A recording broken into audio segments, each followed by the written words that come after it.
Hey guys, in this episode of Taking Photos at Parkrun, we're going to talk about composition.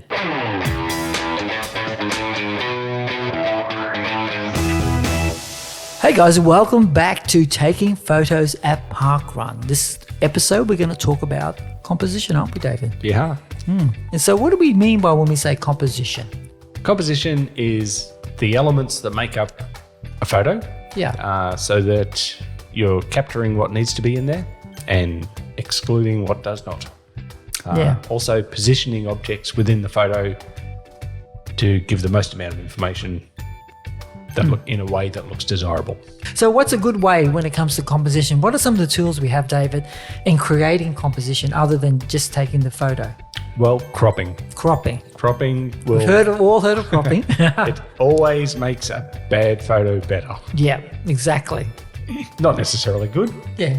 Sometimes great. But cropping with sports photography always helps. Yeah. So we'll have a look at this one. I took start of Meadowbrook Parkrun. Yep. If we talk about the rule of thirds, which if I can put some lines on the screen, you'll see those lines sort of tell you in between the top third and the bottom third isn't much information, and most of it's in the middle. Yeah. You got most of the heads on that line going through 2/3 of the way up. Yeah. That's about where you want it. The other thing that cropping has done in this photo is taken out one of the things that I really hate to see, and that's garbage bins. Nobody needs to see a bin. Yeah, especially as we know with a lot of the park runs, there are a lot of bins around the place, which is a good thing. But yeah, in a photo, they're probably not as appealing. Yep. And also this, off to the left of the screen, that's doing nothing for us. There's nothing there that we need to see. Yeah. So we'll fill the frame with the activity by cropping it down to,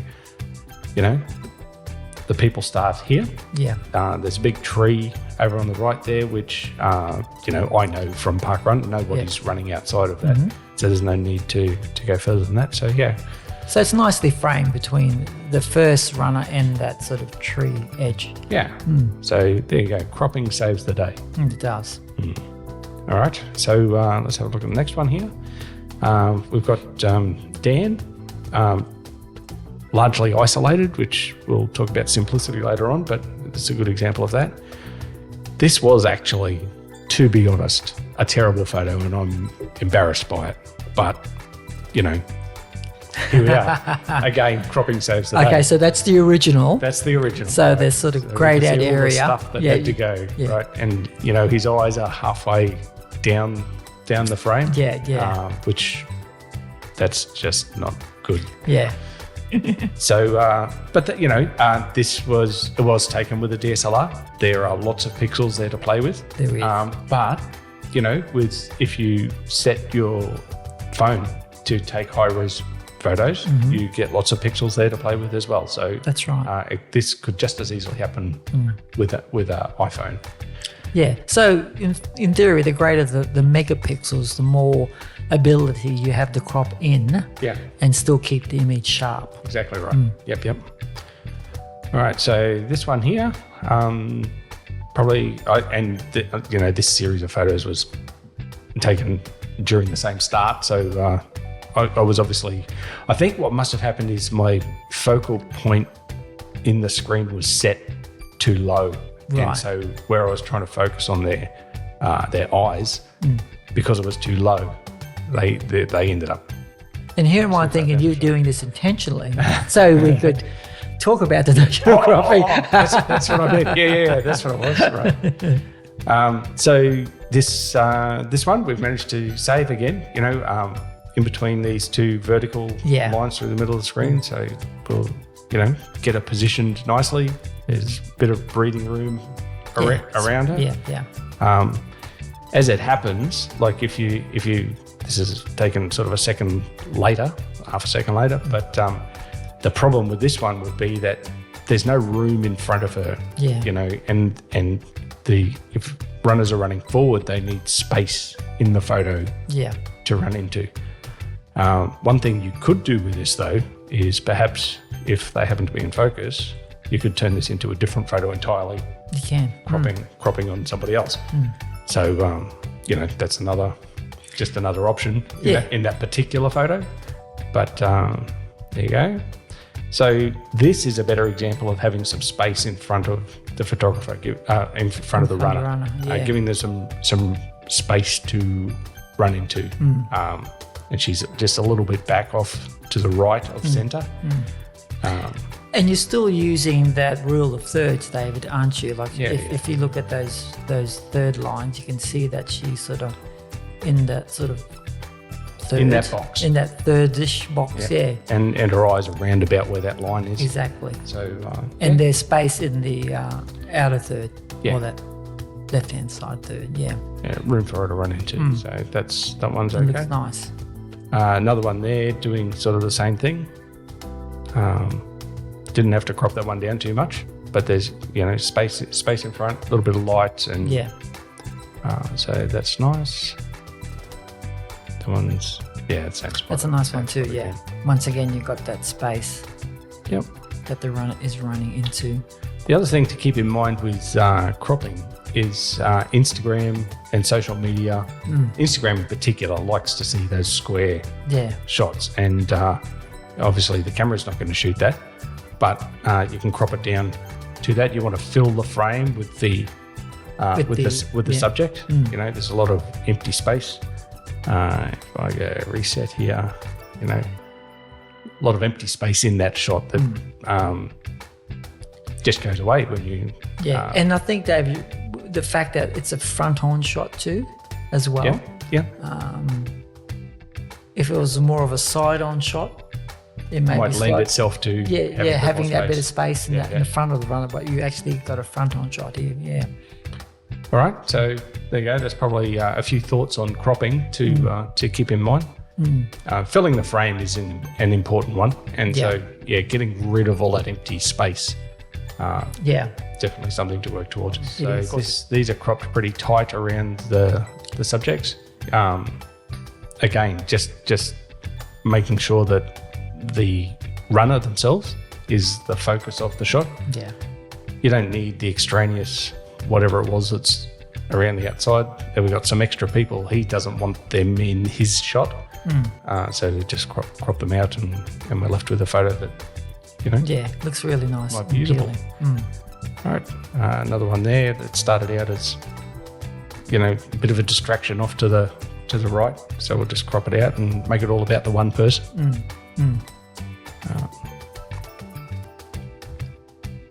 That's a nice one as well. Yep, but again, there's just too much going on outside of that, and no need to contain everything in every shot. So, fill the frame with the subject, and it makes for a tighter shot. It does, and it draws your eye to that subject as well when you can see it fill that frame. Yeah, that's what I use it. Yeah, that's great.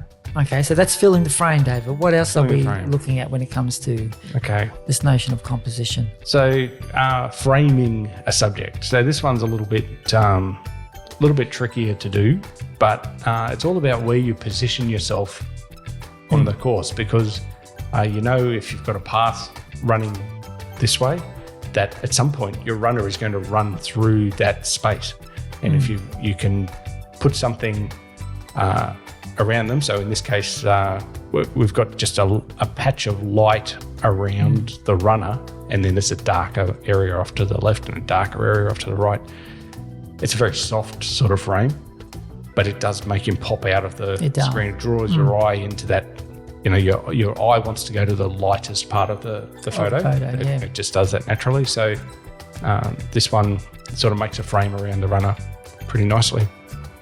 You can use other physical things on site. One of my favourites is using both Parkrun flags that they typically have left and right of the finish line to frame up a subject. It's just sitting there waiting for you to use. So that's just another. That's a great photo. Yeah, exactly. But we've got trees, we've got playground equipment. There's other Parkrun paraphernalia there.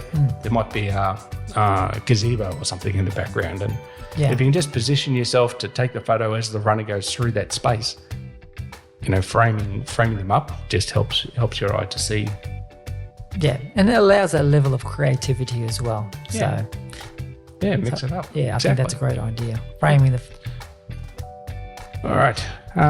Leading lines. This can... there you go.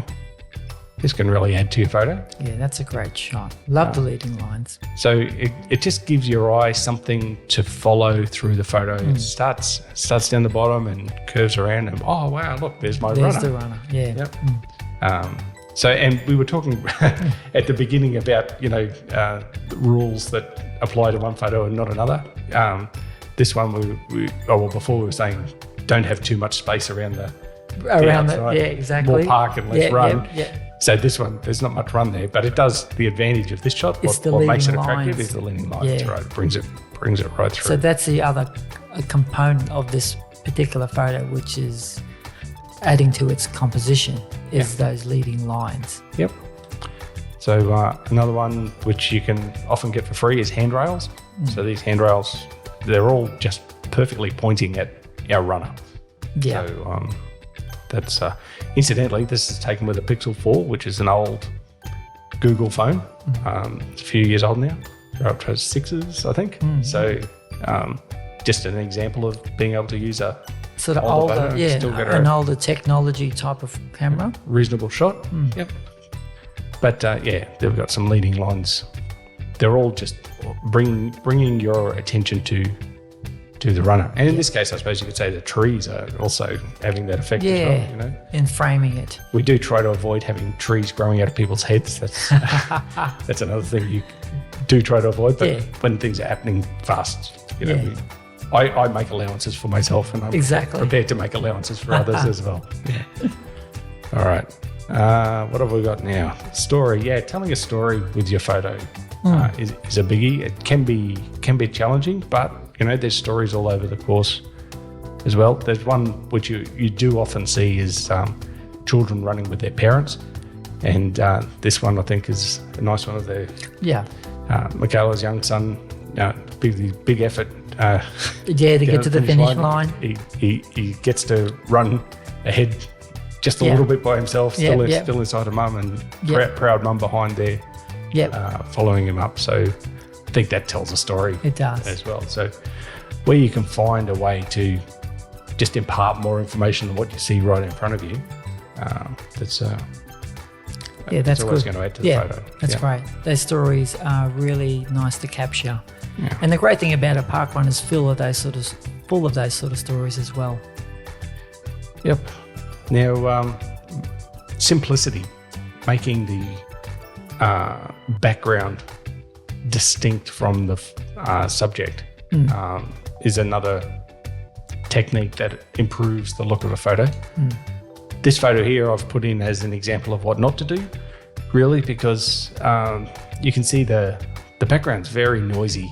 It's not soft. It's quite clear. It's in focus, and it's a noisy background. And then I think maybe if the runner had very plain clothes on, it might help them to pop out of the picture. That might be okay. But in this case, there's a lot happening. There's a lot happening, and your eye doesn't really know where to look. You got to hunt around a bit. And it's an indistinct photo. So it's not somewhere where you would go deliberately to say, oh, well, this is where I'm going to get most of my good shots today. So separating the runner from the background, in this case, we're talking about depth of field, which we'll get into a little bit more in the lighting episode. But we've got the background very out of focus, the runner in focus, and it just helps them to pop right out of the screen. It does. Posing.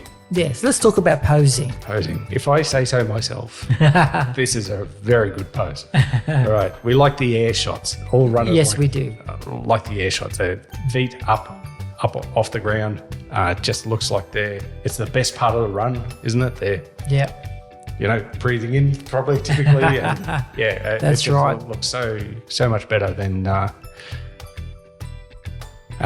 if you don't do if you don't do that. All right, let's have a look at a runner who's obviously struggling 30K into a marathon, and gravity's hitting them pretty hard. That's right. That's me getting sucked down into the ground, as Sandy says. And, so that's not such a good pose to have. So if you can get runners on their toes. Well, here we've got somebody posing. Yes. The jump shots, they're great. Let's talk about jump shots. Yes, we love the jump shots, and a lot of park runners, it sort of becomes part of their signature at points with the jump shot. That's it. So, and when you're taking photos, just be aware. You might hear somebody calling out 1, 2, and on 3, they're going to be in the air. You better be on the trigger. Exactly. So, make the most of that. So it's sort of an unwritten rule, isn't it? When people will count before they jump. Yep. Isn't it? So. It's good. It's the best. It's good. It just keeps us informed of what they're going to do. Exactly. And you get some really, really good shots when people put in the effort and there's so much more energy in the shot. Yeah, it is. So yes. And there's always fun when people do jump shots. There's so much more expression on their face. Yep. There's that sort of, facial expressions that happens as well. I don't encourage it if you're pushing a pram at the same time. I've seen a couple of near accidents, jumping up and putting a bit much too much pressure down on the pram. Yeah, exactly. Whoops. So that's not so great. But other than those jump shots, we were talking about posing, right? So up in the air, leaning forward, springing. Yeah. Like in this case, that's great. Yeah, I mean, he just looks like he's flying all the time. Anyway, that running style. Yeah. Then you got people doing other activities after parkrun. I think telling the story. This is really an example of that. Yeah. So and one of the marshals, I suppose. Again, posing. Yeah. With picking up all the setup gear. Yep. And then the other pose you like to get is someone celebrating a milestone. A milestone. PB in this case. Yeah. Yep.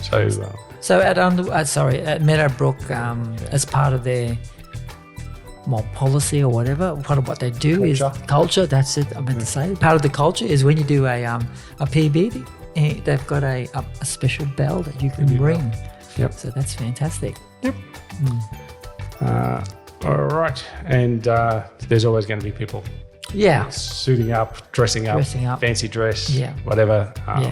Make the most of that. Get the expressions and colour. And Parkrun is famous for people coming in and dressing up on certain occasions and certain events. Yeah. They'll have superhero theme, and if you can gather the people together and get a group shot with everybody all together. Yep. It's great. That's always a great thing to do as well. Yeah. Volunteers is another one. All the orange shirts, if it's possible, if you've got the time before the event starts, get them lined up and take a group shot. Yeah, that's great. Awesome, David. All right. So that's composition. So we talk about cropping, the rule of thirds. Like I say, these rules are there to be broken as well, but they're there to guide you. Filling the frame when it comes to the runner, framing the subject between what's in your surroundings. Check for those leading lines as well. I think that's really important. I love the leading lines ones as well. And telling that story, if you can. If you see a story that can be told via the photo, try and take advantage of that. But they'll keep it simple too. Yeah. I think that's really important. Like you said, keeping it simple. Looking at the angles of your photography, of the photos that you take, and look at these issues of posing, especially when it comes to these jump shots. Remember, if they do that 1, 2, 3, they're probably going to jump. Yeah. So they're just giving you forewarning. That's it. Okay. Thanks, Dave, for that. So that's composition. Okay. See you in the next one. Get out there and practice it. Yep. See you in the next video. Bye.